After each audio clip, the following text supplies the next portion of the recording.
Hey everybody, happy summer. It is officially here, 100%. You can feel it the past week and this week, my goodness. So hopefully it'll cool down a little bit, but I am happy for some warmer weather. I do prefer it to the cold. Um, However, let's get into today's topic. So I know this is a really popular one, and as Sierra mentioned, it's really gained a lot of popularity over the years, and everyone is kind of wondering how to obtain a healthy gut. What does that mean? So today we're going to talk about gut health, specifically maintaining a healthy gut microbiome, and really kind of honing in on prebiotics and probiotics. So hopefully by the end of this presentation, you'll understand what both of those things are and how to maybe get a little bit more of them in your diet. So as Sierra mentioned, I'm a registered dietitian. I've been with Lifestyle Medical Centers for about 6 years now. We have such an individualized approach with our counseling style. We have a lot of dietitians, very versatile to help you meet your personal health goals.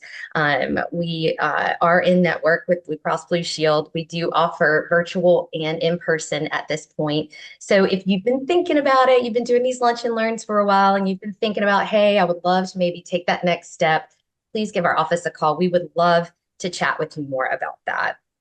All right, guys, let's get started. So the title of that presentation had a big word in there, okay? Microbiome.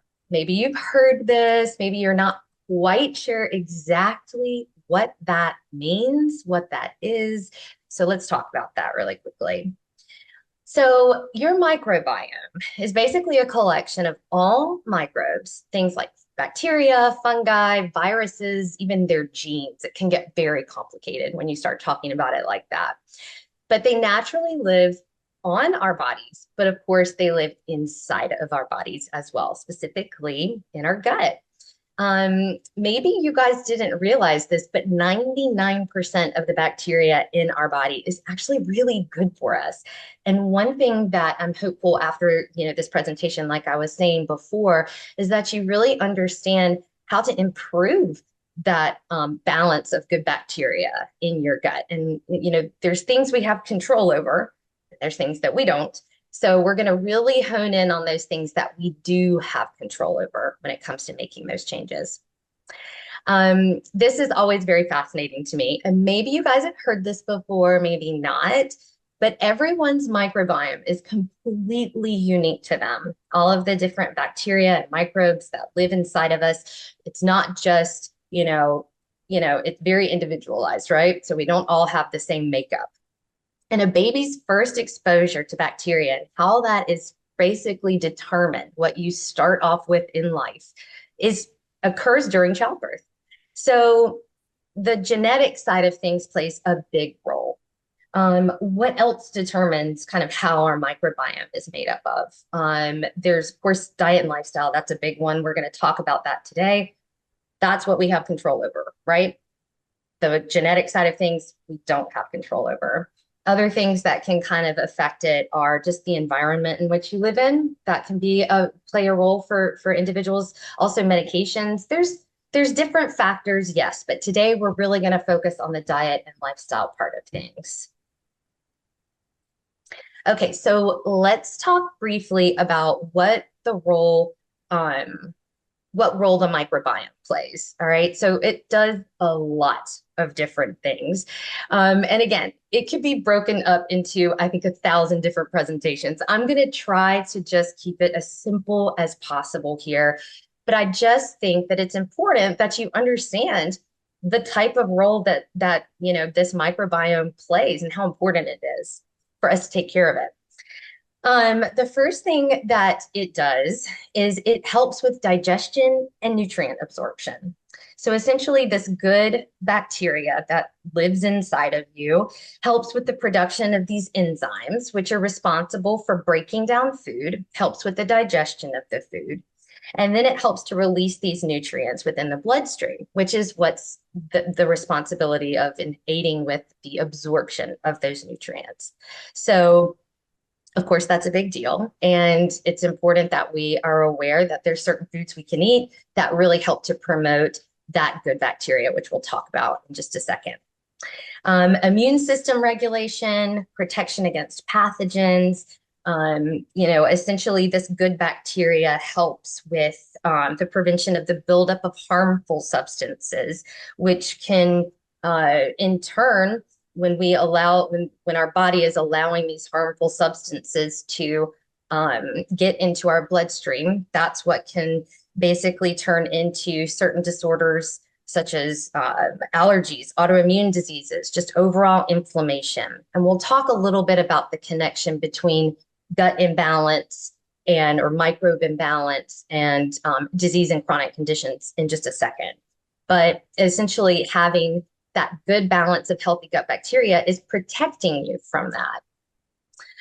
The synthesis of vitamins. So certain vitamins your gut bacteria is responsible for producing from food, specifically vitamin K and B vitamins, if you really want to get down and kind of understand exactly here. But that's an important role. Your gut is doing all of these things. And I'm sure you guys are sitting here thinking, wow, this is a lot. But I think it's important that you realize kind of how important us keeping our gut healthy is for us. Neurotransmitter production. So these are little chemical messengers. Two examples, maybe you've heard them before: dopamine, serotonin.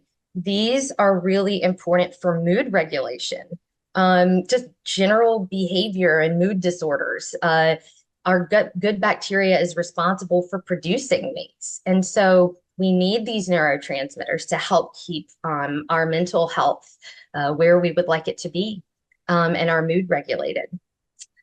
Metabolism and weight regulation. Yes, the bacteria in our gut do play a role in our metabolic health.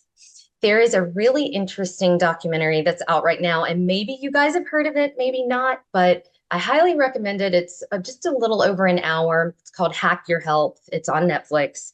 I feel that it is such a great kind of description of how important our microbiome is for us, what things affect it and how we can improve it. And the way that they, kind of explain it, I feel like it's just really easy to understand. I even think it would be really good I have a middle schooler who's 12. I think it would be really good for him. He would definitely be able to understand it.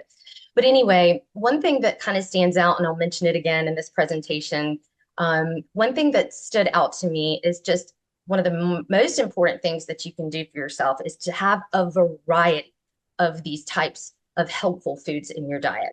And so that's one thing that I really like to encourage for people when they come and see me, is to just have a variety of fruits and vegetables. I love to just start there.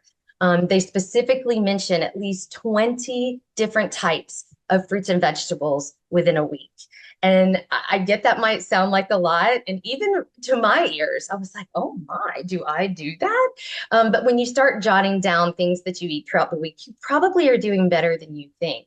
But anyway, yes, getting this variety of nutrients in your gut is going to be one of the ways that you can help improve the balance here. And we'll talk about that more in a second. And then the last thing that I wanted to mention is one of the roles it does is it maintains the intestinal barrier function. So what exactly does that mean? So basically, your microbiome is helping to prevent, as I mentioned before, harmful substances into the bloodstream. And when we disrupt this balance of good bacteria, it can compromise this intestinal barrier, which is helpful for keeping things like harmful substances out of the picture. So when we, don't have that good balance, it can compromise that function. And you've heard me mention that quite a bit, just in this slide alone, talking about the imbalance of your good bacteria. What contributes to this imbalance, right? Because that's what we want to work on. We want to work on having a better balance of good to bad, right? So things that contribute to the imbalance and basically cause a term called dysbiosis, which you'll see here in the next slide. I'll go ahead and turn it to that.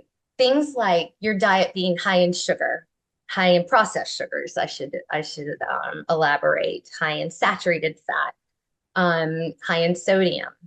So low in fiber. These are ways that we're not really promoting the growth and the maintenance of this good bacteria in our gut.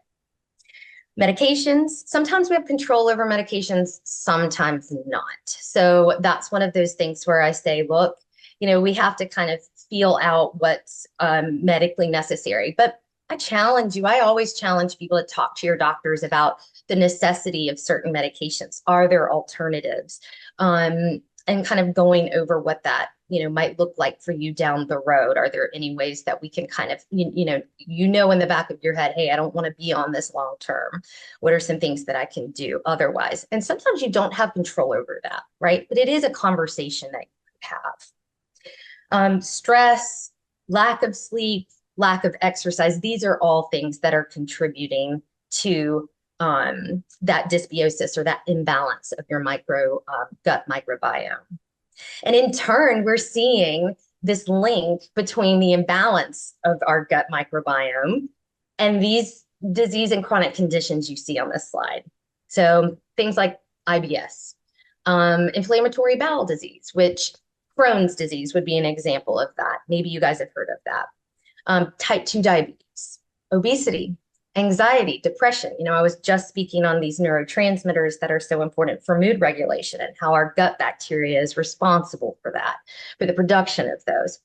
Well, when we aren't producing these neurotransmitters that we need in the way that we need them, we are more likely to be affected by anxiety and depression, autoimmune disorders, and allergic diseases such as eczema and asthma. So it's really interesting when you kind of think about it on that level and how important it is to care and ask questions and think about ways in which we can protect and improve the way that our gut is and how healthy it is. Okay, so I mentioned briefly about things that negatively affect, but what are the things that positively affect the microbiome?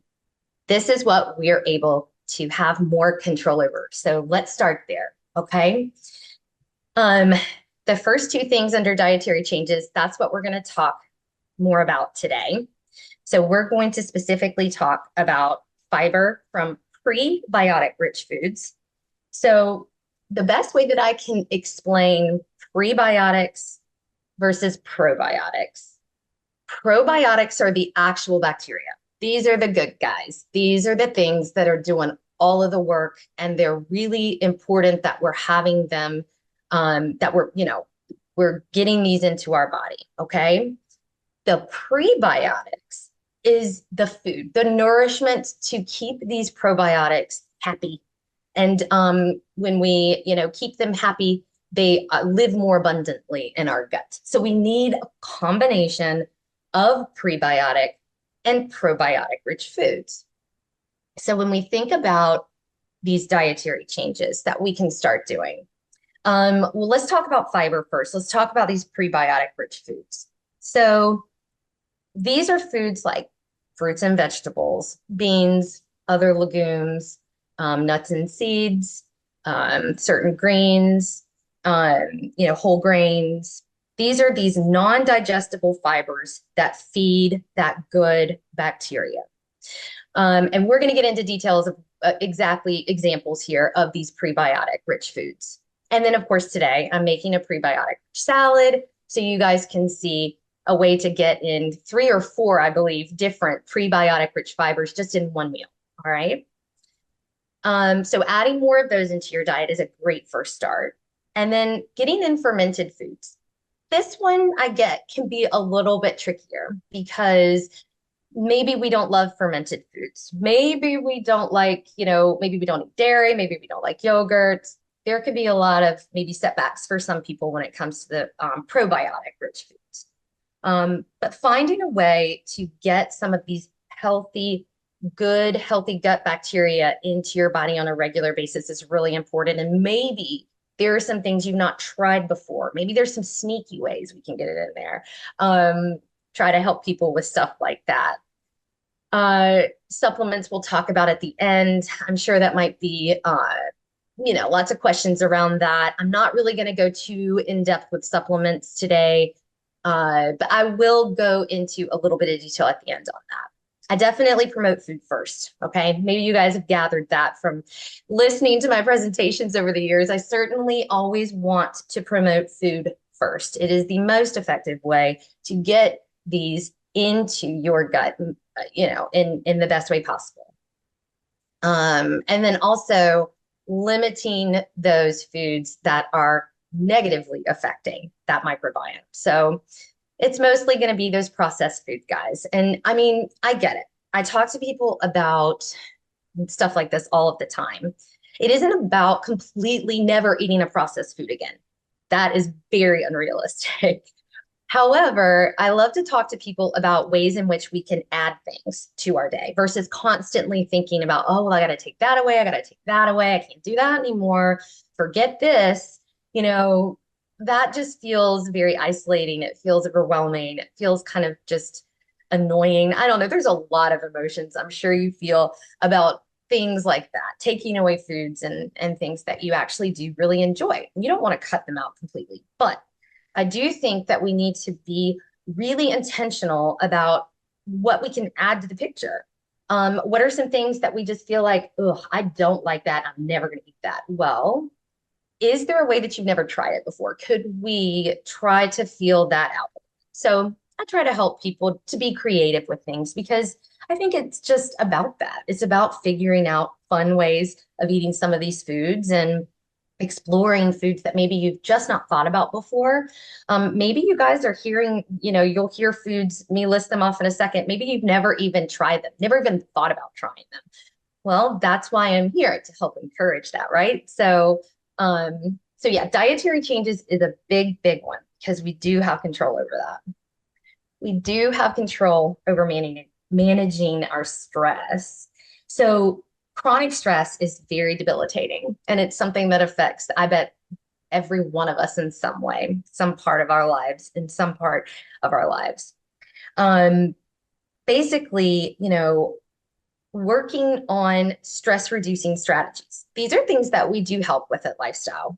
We're not just working on the dietary changes. We're working on a lot of other things with people, clinicians and dietitians both. We work on stress management, sleep regimen. These are things that really do affect our gut, and we need to be aware of that. So doing just some simple stress reducing strategies, having some accountability for that.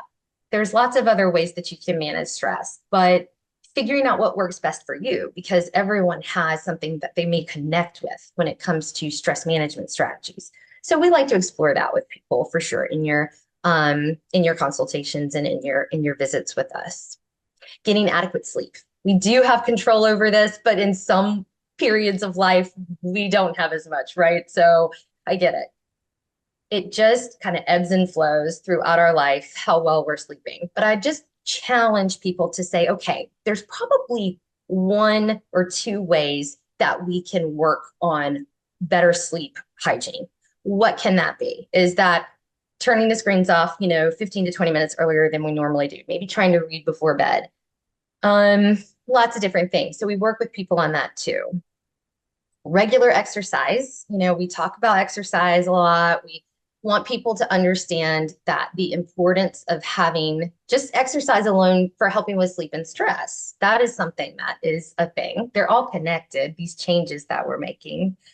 But there's research showing that just more physical activity in your day is actually helpful for increasing that diversity of that good gut bacteria.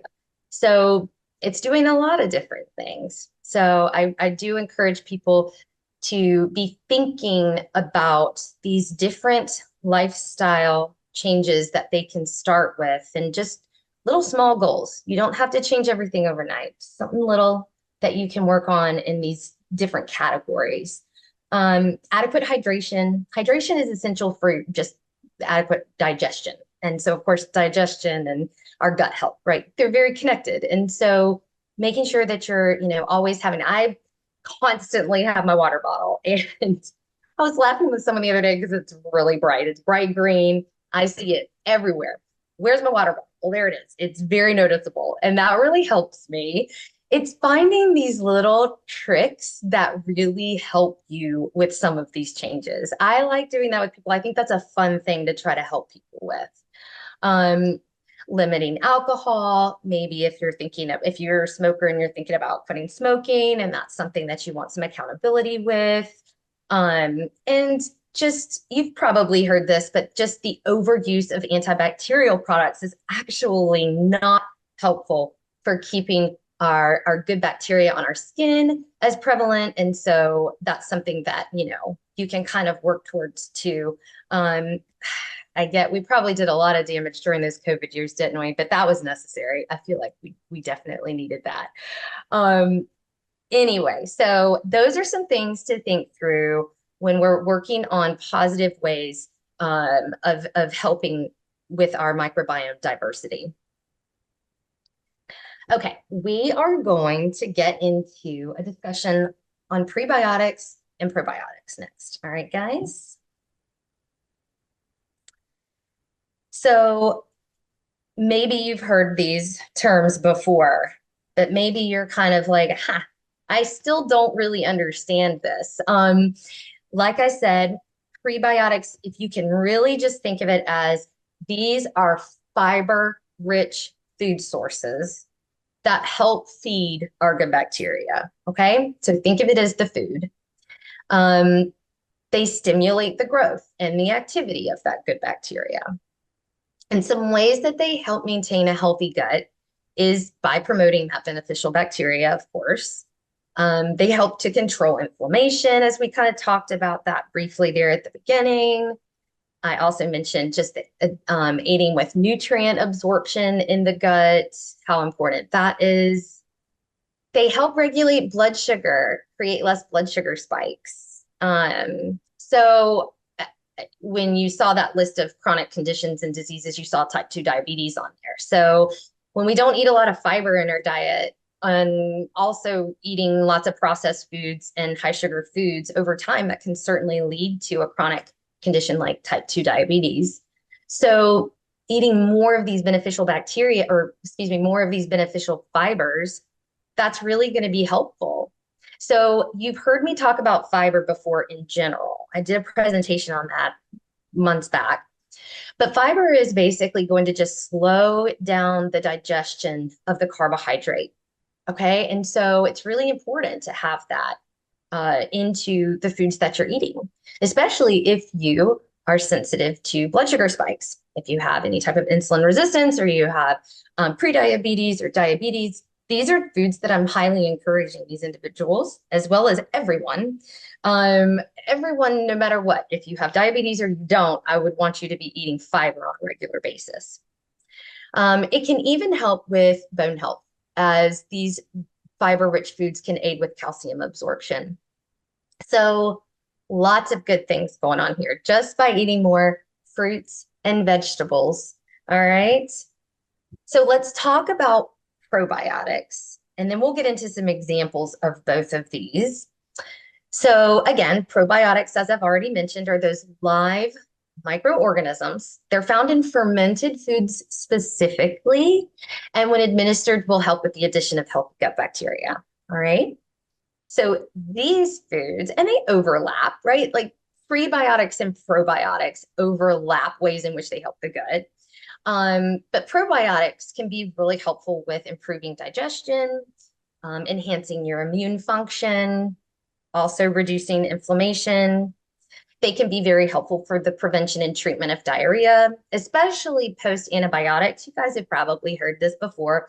And that's actually one of the times where I'm pretty consistent with my recommendations on taking a probiotic supplement, is post-antibiotic, as well as getting more probiotic-rich foods too. It can aid with any IBS symptoms that you might have if this is something that you are diagnosed with, and it can support that mental health. So helping with those neurotransmitter productions that we talked about there before in the beginning. All right, so circling back to prebiotics for a second. These are some sources here, okay? So take a peek at the list. Maybe there's some things that you've had, maybe there's some things that you've not had. So I'm featuring dandelion greens today in my salad. And so this is something that maybe you guys have not had before. It's a bitter green. It's kind of similar to arugula.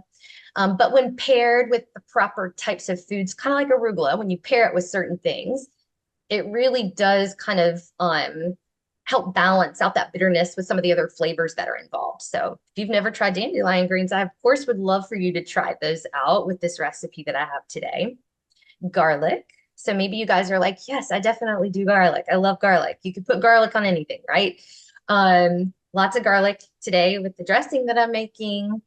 Um, Legumes I'm very much someone who is a fan of adding beans to lots of things. And I think we don't eat enough beans. So that's something that I'm really encouraging people to eat more of. So I'm excited to feature some of the cannellini beans that are on the salad today. There's red onion in the salad today too. You'll see lots of things, bananas, berries, flax seeds. Maybe you're adding some of these already into your day, but maybe there's some things that you've never tried, like I said, and maybe that's something that we want to explore. Because as I mentioned, the variety factor is really important. Well, when you think about it, right? When we eat a variety of these good food sources that help promote the growth and maintenance and development of these good bacteria, it makes sense that we'd have more of a variety of those too, right? So that's kind of the whole basis behind why we want that variety in the mix. Okay, let's talk about some tips to add more of these prebiotics to your diet.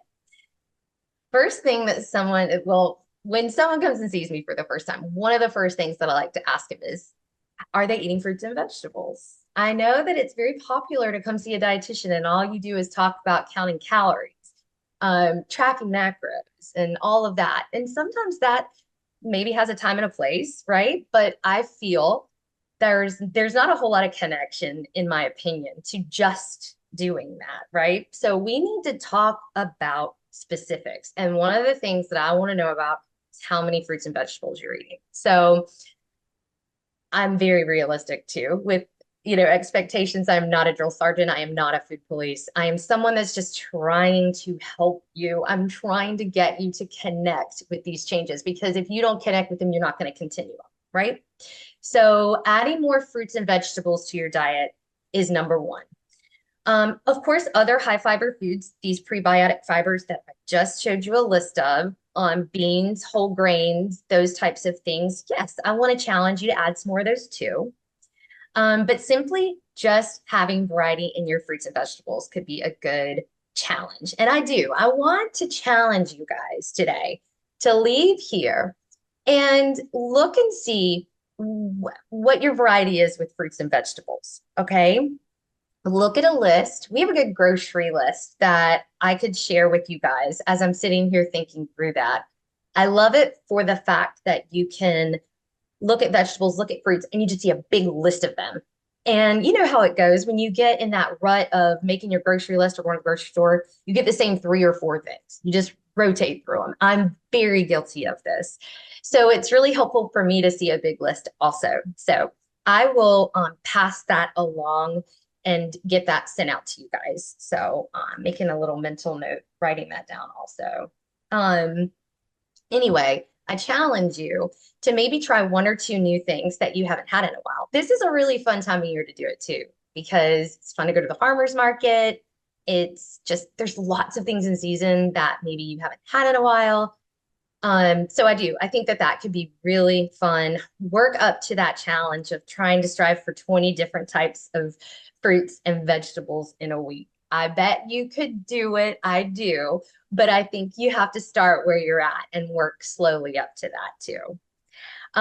Maybe we're including a fruit or a vegetable as a snack each day. This is something that I've been telling people to do if you get really munchy before dinner. Bring out a veggie tray. Maybe it's something that you kind of just put together simply on your own. I've been really obsessed with, why is the brand escaping me? You can find it anywhere though. Harris Teeter's where I got it. It's a carrot sriracha hummus. Ooh, it is so good. And I just chop up a bunch of vegetables, put them in a Tupperware, you guys heard me say this before, but my little trick for myself and for others is to have it in a clear see-through container, eyes view of the refrigerator. Forget those little drawers where the vegetables go to die. Keep them in front of you, take them out, have some before dinner. You can already check part of your veggie off for your meal, and it keeps you away from other munchy stuff, right? So that's a fun way of including a fruit or a vegetable maybe as a snack. Um, you can incorporate beans into salads like we're going to do today. So I'll show you how to do that, which is very simple. I love adding a complex carbohydrate like that that has fiber and protein. So it just keeps you full longer. I have people that'll come see me and they're, trying to eat more salads. And I also tell people you don't have to eat salads when you're trying to make these healthy lifestyle changes unless you really like them, right? I don't want you to eat things you don't like. But when it comes to a salad, sometimes we're just having chicken and lettuce and veggies, and we don't have any other carbohydrate to it. So adding things like today, I'm going to add some sweet potato and I'm going to add some beans and even a little bit of quinoa. So it's really a really nice balanced salad that honestly could be eaten just as is and doesn't need to have any extra protein to it. But beans are a great additional source of protein and fiber too. The prebiotic sodas, I'll go ahead and just say, I am someone who is going to really want you to get stuff from food first.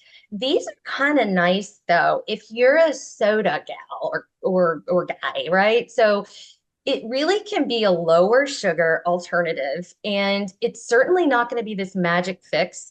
There's actually, some things kind of circulating around right now saying that they're not providing that benefit that people are thinking that they're providing.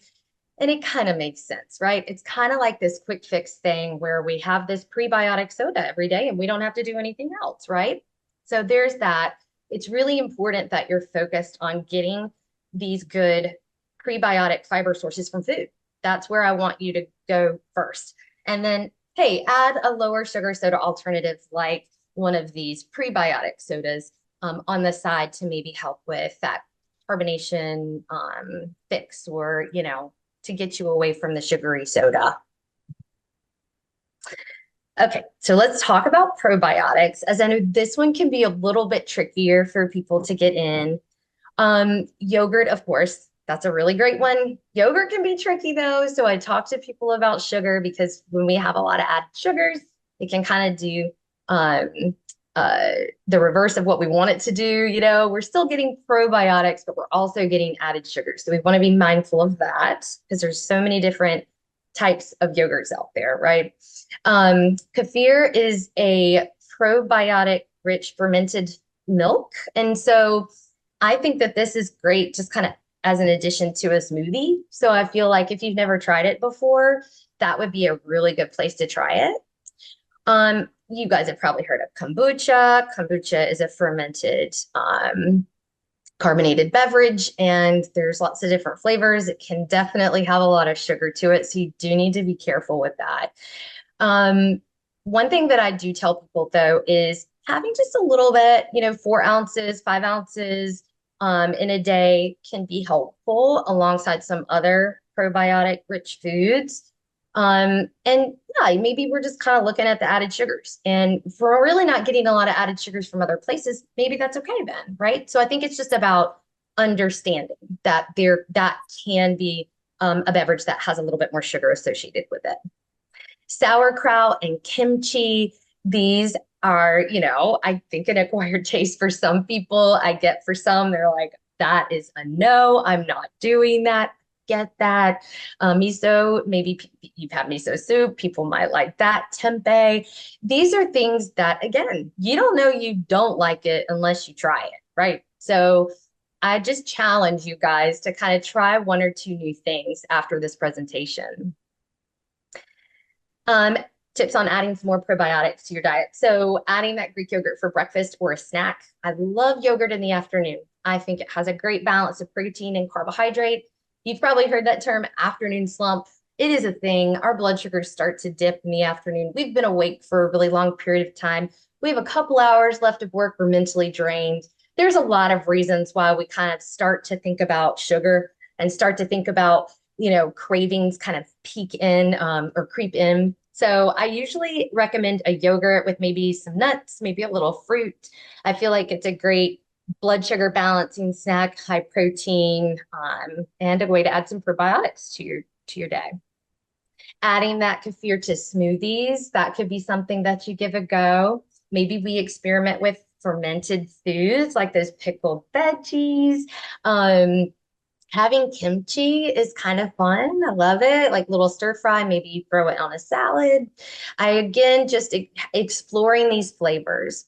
I also want to throw out there that if you are not used to having a lot of fiber in your diet and foods like this, you do want to kind of ease into it a little bit. Instead of just going out there after, I would hate for anyone to go out there and just kind of go really gung ho with all of this and just eat tons of fiber. I love the ambition, but you do want to be mindful that it is potentially can cause, a little gas, a little bloating, things like that when your digestive tract is not used to this type of food. It doesn't mean that you can't get it used to it. You just got to ease into it a little bit. So that's something that we talk about too in sessions to kind of help you understand that a little bit more. Okay, so dietary supplements, again, just going to briefly overview this. This is certainly a topic to be discussed in a visit with your healthcare provider. It's too complex to really deep dive in, a question answer session.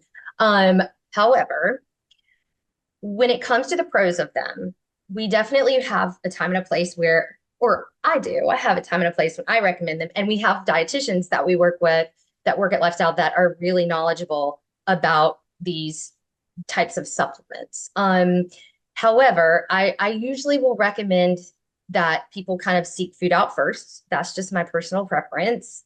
Unless, they have certain GI conditions, IBS, Crohn's. There's been some research behind probiotics with those types of digestive concerns, convenience for those who maybe have a hard time getting probiotic foods in. Maybe you just really have a hard time with that. Maybe that's an option for you then. And it can restore that gut health balance post antibiotics. As I mentioned before, that can be a really helpful tool. And then just some of the cons is effectiveness varies. I mean, there's like 1,000 different types of probiotics out there, y'all. So, I mean, come on, and as I mentioned in the beginning, we all have different makeups of what our microbiome is like. So-and-so takes a probiotic doesn't mean it's going to work for you just because it worked for them. All right. So it really is important and they're expensive. So, I mean, it really is one of those things. It might not work. I would give it at least 30 days to see if it's helping. You might have some side effects like gas or bloating. That is something that can exist. But bottom line, as I mentioned, best to get from food as much as possible. Seek out supplements always with the help of your healthcare provider. Do not just internet search, ooh, looks great, click, buy. Don't do that. It is not necessary. You need to talk to your primary or a GI or us, or, you need to have a conversation with someone about that. Okay, lots of references here. You guys can kind of peek through if you're into that. And we're going to get into this salad. That'll be really pretty quick, but lots of fun stuff that, will be on it. So I'm going to get situated here and regroup for a second. Okay. I'm going to slide my cutting board over. The first thing that I'm going to do is I am going to cut up some dandelion greens. Okay. So that is the green of choice. However, I also have, I'm going to show you guys what they look like. All right, so that's what these dandelion greens look like. As I mentioned, they're very similar to arugula, but I also have some spinach that I'm going to throw and mix together because you can certainly get your taste buds adapted to a green that maybe you've not had before. And if this is a little too bitter to you, then use a little of it and kind of complement it with another green. So I'm going to put about a cup of it, and I'm just going to cut this up really quickly. Is there a question that I can answer while I'm cutting these up? Let's see. Somebody asked, would you have to take a supplement to reset your gut, or could using the recommended foods be enough?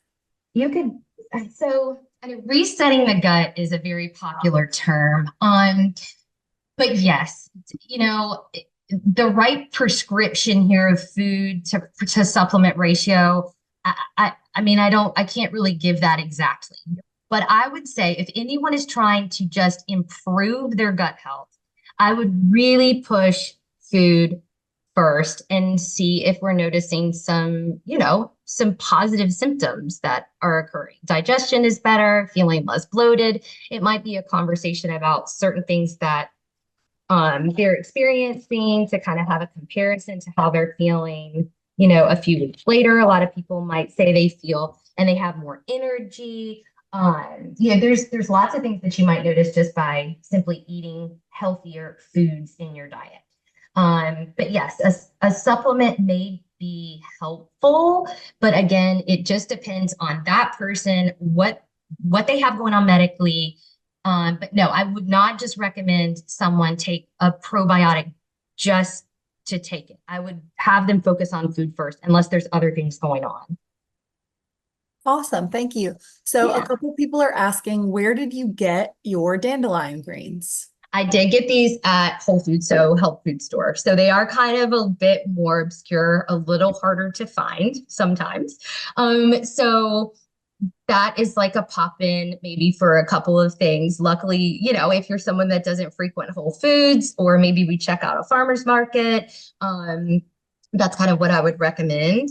But yes, that is where I got them at Whole Foods. Okay, awesome. Okay, so oh Okay. yeah, go ahead. Oh, no, if you're ready, then Yep. I'll pivot to the next step and then I'll take that next question. great. Um, all right, guys. So I'm just going to be throwing everything on my plate here, and then I'll show you what it looks like, of course, after when it's all put together. I'm going to just pick up the rest of these. I like my lettuce finely chopped. You guys can chop your lettuce however you like it. But I have a cup of dandelion greens here, and I'm going to put a cup of spinach to go along with it. So all in all, you have 2 cups of greens. I'm not really going to measure this, you guys. I'm just going to kind of plop it down. A handful is typically about a cup. All right. So bed of greens. I'm going to move this over to the side for a second.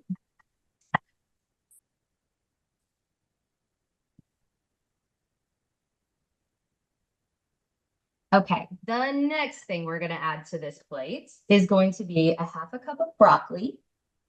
And I'm getting very specific with measurements here. This is not, I'm going to be real, this is not how I make a salad. I just put things on it. But sometimes it's nice for you to kind of be aware of what does a serving size of all of this look like? What does a salad look like after? This is going to be a big, hearty, filling salad. Okay. So this isn't a side salad. I'm going to do a half a cup of just some broccoli florets, just some raw broccoli. All right, so I'm gonna dump that on there and just spread them out. I love making salads. I don't know if you guys love making salads, but I love them. I love putting all kinds of different things on them in all different colors. I think they're so pretty. That's what makes them fun for me to continue to eat. I don't eat them every day because you will burn out on them. And I like to vary up how I eat them and what I put on them because that makes them more interesting. And again, we're getting more protein. Okay, Sierra, I can take another question. Okay, a couple folks are wondering, when you cook vegetables, does it kill off the probiotics or prebiotics? I mean, there are certain things about vegetables that retain nutrients a little bit differently. And so sure, but I don't ever get into that with people. I think that's too difficult. If we're constantly in our heads about, uh-oh, well, if I do this with it, then did that. What the best thing that I can say for you all is to get a variety of cooked and raw vegetables on a regular basis, and you'll have everything covered so that you're not having to micromanage every little detail. But yes, I mean, there are certain things that I would say, just all in all, with vegetables, cooking them might bring their nutrients out a little bit more. Eating them raw might be a little bit better, but I just don't really focus on that too much with people. I think just eating more fruits and vegetables is a good enough thing to focus on, right? So we just don't do enough of that as a whole. So What other questions? Anything else? Let's see here. Someone's asking, what are your recommendations for getting prebiotics and probiotics if they have a severely restrictive diet? Things like, if you've had bariatric surgery or something like that.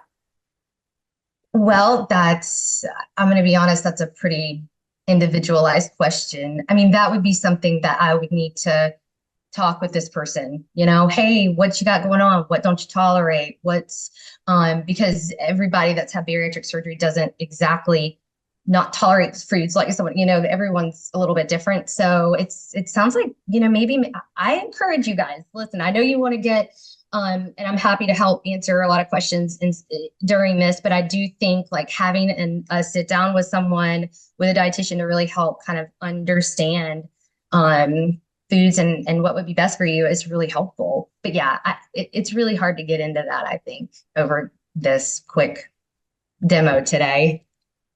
I'm Yeah. sorry. All right, guys, real quick, I'm going to add a half a cup of these cannellini beans. And again, I'm just going to kind of spread them out. You can change it up and put a different bean here. If you want to do black beans or chickpeas or, lots of different options, right? So fleed lentils, that would be another really good one. So this one's featuring the cannellini, and I love the way that those taste. Next thing I'm going to add. So I've roasted some sweet potato. Now, if you've not roasted sweet potato, I've clearly got them chopped up into small little squares here. You can get them pre-cut if you want to go that route. But Having just a little trouble hearing you, Katie. okay, thank you. Okay, can you guys hear me better now? Yeah, that's better. Okay, perfect. So what I normally like to do is I just get a really small sweet potato, chop it up, roast it at 400 with just a little bit of olive oil. I put a little bit of salt, a little bit of pepper, but not a lot. Really simple. And I love adding sweet potatoes to salads. So it's a great way of adding that fiber, that complex carbohydrate. It keeps you full longer. And then, of course, when you have roasted vegetables laying around, you can add them to anything. You can put them in your eggs. You can just do that's kind of how I like to do it, I guess. Speaking of sweet potato, I love to just add any type of leftover roasted vegetable into eggs in the morning to boost my fiber there. So I'm going to put about a half a cup and I'm going to dump it and then just kind of sprinkle it with my hands. And then I'll show you guys what it looks like. Okay. Getting prettier. Okay. All right, so the next thing I'm going to do is put some red onion, and that was one of those other prebiotic rich fibers that we talked about. I'm going to do, let's see, about an eighth a cup of the onion. You can do less than that. You can leave it out. So I get red onion is strong for some people. They do not like it. It's really okay. You don't have to have it, but I'm going to put just a little bit on there. And then I'm going to spread it out so that it gets the color. What other questions? Someone's asking, they saw Jerusalem asparagus on your list. Is this different from asparagus at the grocery store? Yeah, that was the Jerusalem artichoke. Thank you for bringing that up. I actually completely forgot. So those are really hard to find. Yeah, so that is, they're not really in season and they're just really hard to find. So I do not have a Jerusalem artichoke on the salad, but luckily we have lots of other things going on and lots of good fiber. So I felt like that was okay, but yeah. So it was an artichoke. So yeah, and it is different than a traditional artichoke. It's just has a little bit of a different flavor and whatnot. So, but yeah, sorry. Yeah, I don't have that. So I'm sorry I'm not featuring that today. What else? Okay. I have some quinoa, which you could add another grain if you want to. You could add brown rice. I think there was a couple more options on here, but I normally like quinoa on a salad. I don't really like brown rice, but I love the quinoa, so I'm gonna add that. This is going to do, I think, I'm gonna do around a fourth of a cup of the quinoa. This is a great way to try quinoa if you've never had it before. Maybe you guys have had quinoa. I know it's not rare or anything, but it's something that maybe you've just not experimented with in a salad before. All right, let me show you what it's looking like. It's pretty. Okay. All right, so what's next? I am going to add, to finish it off, I think this is it, and then I'm going to make the dressing for you. A tablespoon of pumpkin seeds, which I love. And you could totally vary up the nuts that you put or the seeds that you put. I love the addition of the pumpkin seeds on a salad, though. That's a great kind of twist. So I'm just going to kind of sprinkle those over top. Now I'm going to put this over to the side and I'm going to make this dressing. Okay. If you guys have not made homemade dressings before, you need to try it because it's really easy. It normally has just a few ingredients. It's great. It leaves out a lot of sugar and salt and things that are added to pre-made salad dressings. And so I just challenge you to explore that if you've not done that before. And then you need to go on Amazon and get this cute little shaker because it's like $8 and it's awesome. So it's great for making these little homemade dressings. All right, so we are going to start with 3 tablespoons of, I'm going to just bring my ingredients over here so we don't have to keep looking back. Okay, we're going to start with 3 tablespoons of lemon juice. You could definitely use fresh lemon. I just had this and that's what I'm going to use. So 3 tablespoons. Any other questions? Let's see here. Someone's wondering, do fresh herbs have any prebiotic or probiotic content? No, they're not really considered a fiber, but they're anti-inflammatory, which is always great. So, I know we're kind of focusing in on the prebiotic and the probiotics for all this really good gut stuff, but that doesn't mean that other foods that don't have prebiotics and probiotics also aren't really good for you and really good for your overall general health. So I love the addition of herbs and for just anti-inflammatory. So yeah. Okay, so I'm going to do 2 tablespoons of olive oil. So far we've just had 3 tablespoons of lemon juice, 2 tablespoons of olive oil. And guys, I don't know if you've ever tried this before, but for just a quick little salad dressing, this is very kind of Mediterranean with the lemon and the olive oil, is to just drizzle some olive oil and squeeze some lemon and then just throw just a little bit of some fresh Parmesan on top. So good, so simple. And delicious. All right, so I have 2 tablespoons of olive oil in there. I am going to add in an extra clove of garlic because I love garlic. And so there's 2 cloves of garlic, not just 1. And I've just pressed it. So it's already been done. Minced. Last thing is a teaspoon of Dijon mustard, right? So that's it. Really simple, right? There's not a lot to it.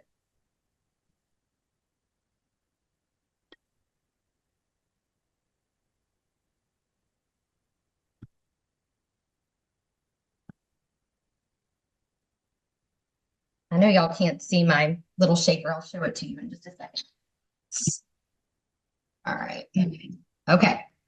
So I've got all of our ingredients in here. Make sure the top is closed. That would be a crazy situation. All right. And then we're going to shake it. Basically already done. Isn't that cool? All right. Just a little longer to make sure it's mixed in. Okay. So we're going to take, you guys know, I guess, what I'm having for lunch, right? So we have got all kinds of stuff on here. We've got 2 different types of greens. We've got those cannellini beans, that red onion. We've got that broccoli. We've got those sweet potato. What else do we have? Goodness, all kinds of stuff. Yeah, yummy, yummy. I might have just missed an ingredient, but I'm going to pour just a little bit of dressing. I would imagine that I'm doing around a tablespoon and a half here. Okay. So just a quick glance of it, but yes, delicious. And it smells so good. That lemon vinaigrette just smells delightful. I really, it looks awesome. So I hope you guys try it. It looks really good. And you can make some twists to it if you want to. I do have a few minutes though. Does anyone else have any questions? Someone was wondering if you have suggestions so that they can make a non-acidic dressing. Um, just without the lemon. There you Yeah. go. Um, yes. I mean, just the straight olive oil. I guess if you're not wanting vinegar, um, I love just a little olive oil, maybe some creamy dressings. That could be fun using some Greek yogurt. I also love the Bolthouse Farms line too. I recommend those for people that maybe if you're kind of not into the vinaigrettes because of the acidity, that's a really good one. But yeah, you could do some Greek yogurt based dressings and kind of go that route instead. And then you're, hey, getting a little bit of that probiotic too. So kind of fun. But that's maybe the route I would tell someone to go. Awesome. Cool.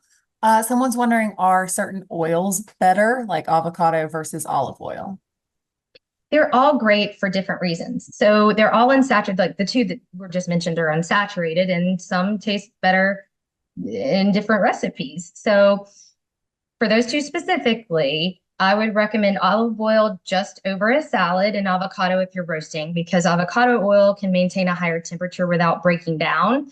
And actually, when the oils start to oxidize and break down, produces some unwanted chemicals actually from that. So you really should kind of just use olive oil for just some really light sauteing and doing like a salad dressing, that kind of thing, most of the time. I mean, hey, it is what it is. Like it's not that if you roast something with olive oil, it's the end of the world, but that's kind of one way that you can use them differently. And the avocado oil does have a little bit of a different flavor. So sometimes people just like certain oils because of their flavor profile. So Awesome. A lot of people are interested in the little salad dressing shaker. Could yeah. you just repeat like where you got it and also say how many servings of dressing you feel like that would be? Oh my gosh. It would be a lot of servings of dressing. It's huge. Um, golly. It's like over a cup. So yeah, I use it just for maybe making a few servings at a time. I mean, I guess you could just leave it in the refrigerator and use it over and over again, but sometimes it's just quick what I just did, I just whip it up, whatever. But yeah, I got it off of Amazon and I think you just put in salad shaker. I don't remember exactly what it was called. I could maybe look that up and kind of send the email link over if you wanted to send it out to people, but you could also just go and search it on Amazon. But it Awesome. definitely holds a lot. Yeah. A couple people were wondering a little more about the pumpkin seeds. Are they Mhm. plain, unsalted? They're not unsalted. They're Okay. salted, guys. I'm a rebel. But yes, you can definitely get plain unsalted pumpkin seeds. So, but yes, these have a little bit, I think they're roasted. So, but yeah, yeah. Really? Let's see.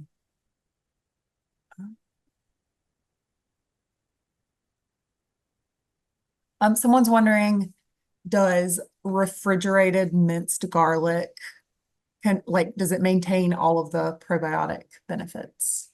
Good question. I don't know probiotic profile of minced versus fresh. I do know, I would imagine and assume that fresh would be better.